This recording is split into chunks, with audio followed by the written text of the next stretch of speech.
Okay, class 8. This is our part 4 video and today we start exercise 21.3. Okay, in this exercise we learn about some different topics. Okay, first of all, in parallelogram, about area of parallelogram. Okay, this is your parallelogram figure. We know that the features of the parallelogram, opposite sides are parallel, okay, and opposite sides are equal. Clear? Opposite angles are also equal. So the formula of the area of the parallelogram is base into height. Clear? Okay. Now the another one is area of rhombus.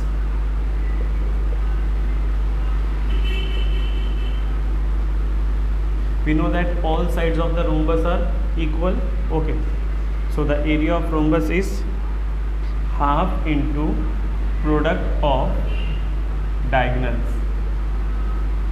Clear? And the next topic is trapezium. That means area of trapezium.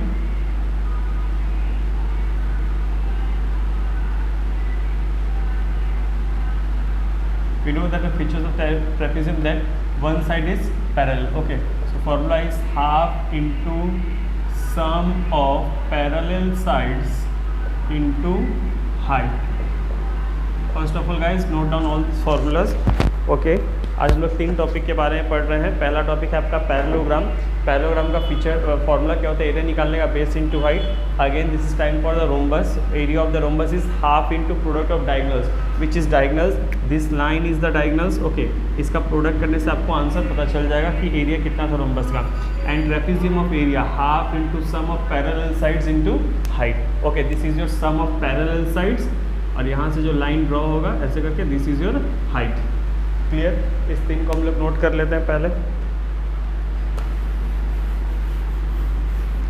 Okay, the question number 1. Start question number 1. Find the area of parallelogram. आपको number 1 question में area निकालने के लिए कहा गया है वो parallelogram का. ओके, और उसका बेस दिया हुआ है. दैट मीन्स बेस आपको दिया गया है 15 सेंटीमीटर और हाइट आपको दिया गया है 11.5 सेंटीमीटर. ओके, हाइट दिया गया है 11.5 सेंटीमीटर. तो आपको पैरेललोग्राम के फीचर्स हम लोग क्या पढ़ाए थे, यानी प्रॉपर्टीज़ था हम लोग पढ़े थे. एरिया हम लोग क्या पढ़े थे? एरिया हम लोग पढ़े थे बेस इनटू हाइट. ओके, तो पैरेललोग्राम का एरिया का फॉर्मूला हम लोग लिखते हैं बेस इनटू हाइट. तो ये हो जाएगा आपका 15 इंटू 11.5. यहाँ 10 देते हैं तो कट हो जाएगा 2, ये हो जाएगा 3. That means 3 5 15 1 4 345 by 2 17.25 17 172.5 centimetre square. Clear? Note कर लीजिए.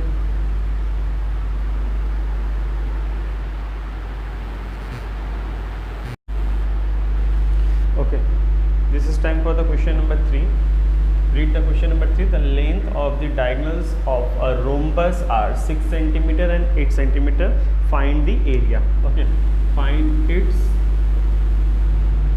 area. इस क्वेश्चन का एरिया निकालने बोला. तो सबसे पहले हम लोग एक रोम्बस ड्रॉ करते हैं. हम लोगों को पता है रोम्बस का ऑल साइड्स इक्वल होता है. इसके डायगोनल्स दिए गए हैं. ये रहा, एक डायगोनल्स आपका 6 दिया गया है, एक डायगोनल्स आपका 8 दिया गया. तो हम लोग इसकी प्रॉपर्टीज जान लेते हैं. सबसे पहले रोम्बस के all sides are equal. Diagonal bisect and intersect. यानी बाइसेक्ट का मतलब ये हो गया कि आपका जो 6 था ये कन्वर्ट हो गया 3 और 3 में, और जो ये 8 था ये हो गया आपका 4 और 4 में. साथ ही साथ कह रहा है इंटरसेक्ट, यानी यहाँ पे कितना बना रहा है? 90 बना रहा है. ओके, तो इसको हम लोग पहले लेबलिंग कर देते हैं ABCD, और ये डायगोनल कहाँ पे इंटरसेक्ट कर रहा है? O पे. तो हम लोग सबसे पहले इन ट्राइंगल AOB लेते हैं. ध्यान दीजिएगा. तो यहाँ 90 बना हुआ है. That means opposite of 90 it's always hypotenuse. Okay, that means this is a right angle triangle. So hypotenuse square equals to height square plus base square. Hypotenuse कुछ नहीं यहाँ पे, यानी आप फिर डायरेक्टली AB लिख देते हैं. हाइट हम इसको कंसिडर कर लेते हैं 3 स्क्वायर, और इसको बेस कंसिडर कर लेते हैं 4 स्क्वायर.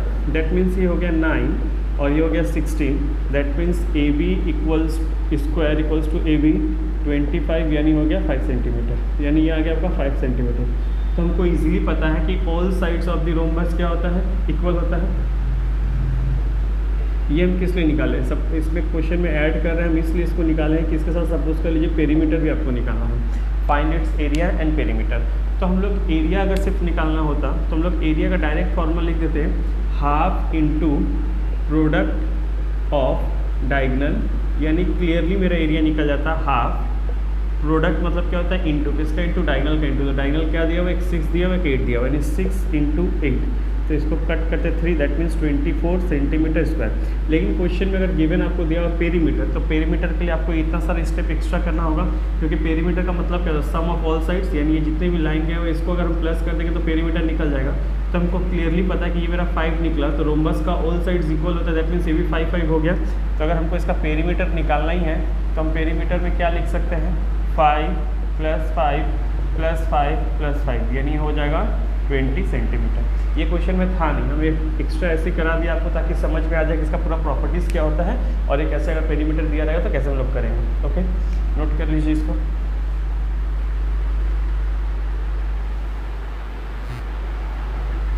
ओके, कंटिन्यू करते हैं हम लोग क्वेश्चन नंबर 5 से। 5 नंबर क्वेश्चन देखिए क्या लिखा हुआ, a rhombus with the side 10 metre. पहले जो रोम्बस का आगे हम लोग रोम्बस को ड्रॉ कर देते हैं, ये रहा पे रोम्बस हम लोग ड्रॉ कर देते हैं, नाम देते हैं ABCD। तो रोम्बस का साइड कितना दिया हुआ, 10 सेंटीमीटर। हम लोग को पता है all sides of the rhombus are equal, तो 10 लिख दिया। इसका एक डायगनल दिया हुआ है 16, यानी एक डायगनल ड्रॉ कर देते हैं। ये रहा है एक डायगनल हमको दिया हुआ है। ओके, ये डायगनल कितना हो गया, 60 हो गया। Find the length of the other diagonal, लेकिन दूसरा डायगनल दिया हुआ नहीं है, तो हम दूसरा डायगनल भी ड्रॉ कर देते हैं। तो हमको साफ पता है ये 16 कितना में कन्वर्ट हो जाएगा, 8 8, और रोम्बस में यहाँ पे क्या होता है, इंटरसेक्शन होता है, क्लियर। तो हम इसको नाम दे दिए O, दैट मीन्स हमको ये AO पता है, AB पता है, लेकिन BO हमको नहीं पता है। अगर BO हमको पता चल जाएगा, मतलब इतना साइड पता चल जाएगा, अगर इसी को जितना ये साइड होगा उतना ये भी साइड होगा, क्योंकि हमको पता है डायगनल्स क्या होता है, बाइसेक्ट होता है। तो अगर सपोज कीजिए 4 निकलेगा तो भी 4 निकलेगा, दैट मीन्स 4 4 क्या हो जाएगा, 8 हो जाएगा। तो हम लोग चेक करते हुए निकलता क्या। ओके, तो सबसे पहले क्वेश्चन ने बोला length of the other diagonal निकालने के लिए, यानी इस डायगनल का आप लेंथ बताइए कि ये डायगनल कितने का है। तो in triangle AOB opposite of 90 is always hypotenuse, that means hypotenuse square equals to height square plus base square। तो hypotenuse में 10 आपको दिया हुआ है, हाइट में आपको हम लोग 8 कंसिडर कर ले रहे हैं, और इसको बेस की जगह हम लोग लिख दे रहे हैं OB स्क्वायर। तो 10 का स्क्वायर क्या हो गया 100, ये आ जाएगा -64 equals to OB square. Therefore OB equals to √36, that means ये हो गया 6 सेंटीमीटर।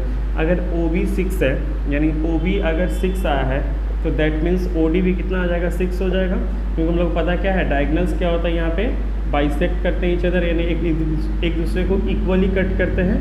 ओके, तो इसका मतलब मेरा BD कितना हो गया, ये 6 हो गया और ये 6 हो गया, यानी 6 + 6 इक्वल्स टू कितना हो गया, 12 सेंटीमीटर हो गया, क्लियर। अब उसका क्वेश्चन आपको नॉर्मली निकालने बोला गया एरिया। तो हम लोग को एरिया का फॉर्मूला इजीली पता है। एरिया का फॉर्मूला क्या होता है, half into product of diagonal होता है, प्रोडक्ट ऑफ डायगनल, तो हाफ की जगह हाफ, प्रोडक्ट ऑफ डायगनल, यानी डायगनल का एक लेंथ कितना है 16 और एक का कितना है 12। तो मेरा दोनों निकल गया, 16 और 12 दोनों निकल गया। तो इसको कट करेंगे 8, that means 12 into 8 is 96 centimetre, और 16 96 सेंटीमीटर स्क्वायर। ओके, नोट करिए। ओके, हम लोग कंटिन्यू करते हैं क्वेश्चन नंबर 7 से, जहाँ पे क्लियरली देख क्या लिखा हुआ है, one of the parallel sides of a trapezium is 32 centimetre. सबसे पहले हम लोग एक ट्रेपेजियम ड्रॉ करते हैं। इसमें से दिया हुआ है कि एक साइड सपोज कर लीजिए 32 सेंटीमीटर में है। If the distance between the parallel sides is 24 centimetre, यानी इस पैरेलल साइड और इस पैरेलल साइड के बीच का डिस्टेंस कितना है, कितना डिस्टेंस दिया हुआ है 24 सेंटीमीटर। एंड इट्स एरिया, यानी इस पूरे फिगर का एरिया कितना दिया हुआ है 720 सेंटीमीटर स्क्वायर, क्लियर। तो आपसे पूछा गया है कि ये लाइन, ये लेंथ, यानी find the length of the other parallel side, यानी इसका लेंथ क्या होगा। ओके, तो फिलहाल के लिए हम लोग इसका लेंथ x पकड़ लेते हैं, यानी let length of other parallel side be x centimetre, clear ना। ओके, सबसे पहले हम लोग को फॉर्मूला रिवीजन करते हैं। एरिया ऑफ ट्रेपेजियम का फॉर्मूला क्या था, half into sum of parallel sides into height. Okay, तो आप देख सकते हैं क्वेश्चन में एरिया आपको ऑलरेडी दिया हुआ है, it's area is 720 centimetre square. Okay, half की जगह हाफ लिखते हैं। अब सम ऑफ पैरेलल साइड्स, इसका सम माने सम मतलब क्या होता है, इस साइड और इस साइड को प्लस करो, तो इस साइड पे तो 32 है, लेकिन यहाँ पे क्या है, कुछ नहीं है, x है, और हाइट कितना दिया हुआ है 24। ठीक है, तो हम लोग इसको इससे कट कर देते हैं, यानी 12 हो गया। अब 12 को यहाँ इंटू में था, इधर डिवीजन में लाएंगे, इसका मतलब क्या हो जाएगा 720/12 इक्वल्स टू 32 + x। तो इससे कटेंगे 6 टाइम्स से कट जाएगा, यानी 60, 12 से बर्तन, हाँ 60, that means 60 equals to 32 + x। Therefore x equals to 60 + 32 आ जाएगा -32, यानी हो जाएगा 28। इसका मतलब ये साइड कितना था 28 सेंटीमीटर, यानी ये 28 होगा और ये 32 होगा। ओके, यानी दूसरा साइड कितना था 28 सेंटीमीटर। क्लियर ना, नोट कर लीजिए।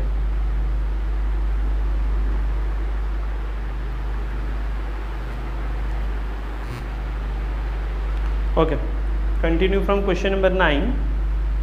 First of all, we read the question. The two parallel sides of a trapezium and the distance between them are in the ratio. यानी सभी कुछ भी दिया हुआ है जो भी रेशियो में दिया हुआ है। एक ट्रेपेजियम पहले हम लोग ड्रॉ कर लेते हैं। हम लोग अच्छे से पता है ट्रेपेजियम का ये दोनों पैरेलल साइड्स होता है। तो पैरेलल साइड्स के लिए क्या रेशियो दिया, 4:3। इसको हम लोग पकड़ लेते हैं 4x और इसको पकड़ लेते हैं 3x। और हाइट के लिए and the distance between them, यानी इन दोनों के बीच का जो डिस्टेंस है उसका कितना दिया हुआ है 2 दिया हुआ, तो इसको पकड़ लिए 2x। तो हम लोग सबको लिख लेते हैं, ठीक है। और इस पूरे फिगर का एरिया जो होना चाहिए वो एरिया कितना दिया है 1372। तो हम लोग पकड़ लेते हैं let 2 parallel sides and distance between them are 4x 3x and 2x respectively. हम लोग लिख लिए। अब एरिया ऑफ ट्रेपेजियम का फॉर्मूला हमको पता है, half into sum of parallel sides into height, ये फॉर्मूला होता है। अब एरिया की जगह हम लोग क्या लिख सकते हैं 1372, हाफ की जगह हाफ, सम ऑफ पैरेलल्स की जगह इसको लिखेंगे 4x और 3x, तो ये हो जाएगा 4x + 3x। ओके, और यहाँ इंटू में आ जाएगा, हाइट के हम लोग कितना पकड़े हैं 2x, तो ये 2 से 2 कैंसिल हो गया, तो ये हो गया 1372 इक्वल्स टू 4 3 + 7x और into x, 7x into x that means 7x²। इतना तक क्लियर हुआ। हम लोग आगे का स्टेप करते हैं, ये 7 या डिवीजन में आ जाएगा, that means 1372/7 equals to x²। इसको अगर हम लोग इसे डिवाइड करेंगे दैट मीन्स 7 × 1 = 7, 6 7 9 और 9 63 46, that means x² equals to 196, यानी x इक्वल्स टू √196, यानी इसका आंसर आ गया 14, यानी x का वैल्यू होगा 14। तो क्वेश्चन है आपको क्या निकालने के लिए कहा गया, हाइट। तो हाइट को आपने कितना पकड़ा है, हाइट मतलब क्या, डिस्टेंस बिटवीन कितना पकड़ा है 2x, तो हाइट 2x पकड़ा था, यानी 2 × 14, यानी हाइट हो जाएगा 28 सेंटीमीटर। क्लियर ना, नोट कर लीजिए।